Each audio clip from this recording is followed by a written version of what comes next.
Kenapa kalau kita lagi sedih atau marah terus kita berpikir tentang Allah, kita bisa rasa lebih baik?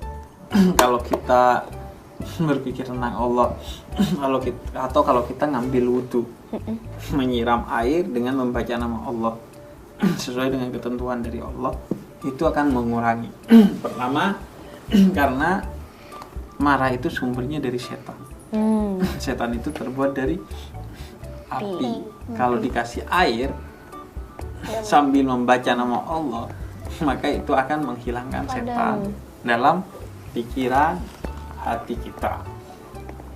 Nah, yang kedua, kenapa kalau kita lagi marah itu kita jadi tenang? Karena kalau kita mengingat Allah, kita jadi tenang.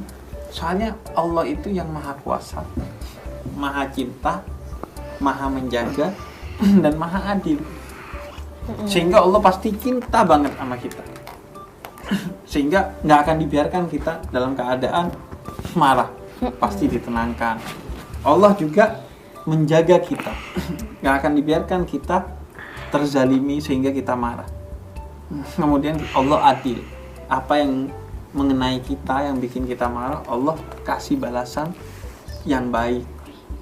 Sehingga dengan mengingat Allah kita kayak jadi tenang deh. Sama kayak kita marah nih, kamu misalnya diapa-apain sama Rashad, kemudian kamu lapor ke guru atau lapor ke orang tua kamu jadi tenang nggak, Bara? Biasanya iya. Kalau kamu lapor, apalagi kalau orang tua kamu akhirnya datang ke Rashad, negur Rashad, jangan gitu. Kamu jadi merasa terwakili nggak sama orang tua kamu? Apalagi Allah yang lebih dari guru, lebih dari orang tua, lebih dari segala-galanya.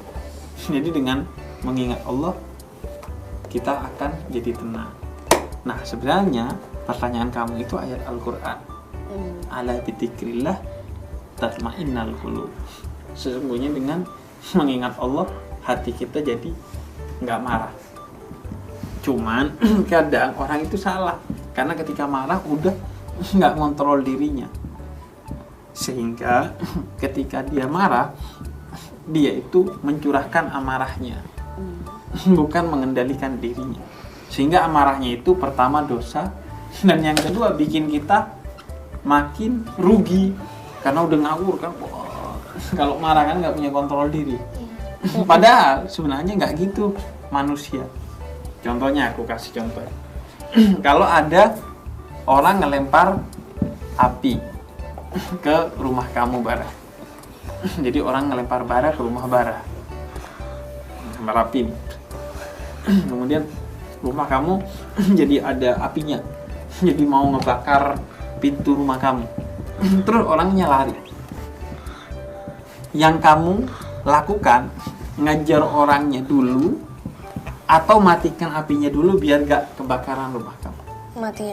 Matikan apinya dulu. Nah, kalau ada orang ngelempar api ke hati kamu, ngata-ngatain kamu biar kamu marah, terus orangnya kabur, yang kamu lakukan ngata-ngatain balik orangnya dulu, ngejar orangnya dulu, atau kamu tenangin hati kamu dulu? Ngata-ngata balikin dulu. Nah, itu kan. Padahal seharusnya kamu padamin dulu kayak di kasus rumahmu, biar gak rugi. Biar ketika ngejar orang itu keluarnya bukan kata-kata yang jelek, tapi nasehatin berarti agak gitu lagi sama kita. Seperti itu kira-kira. Oke?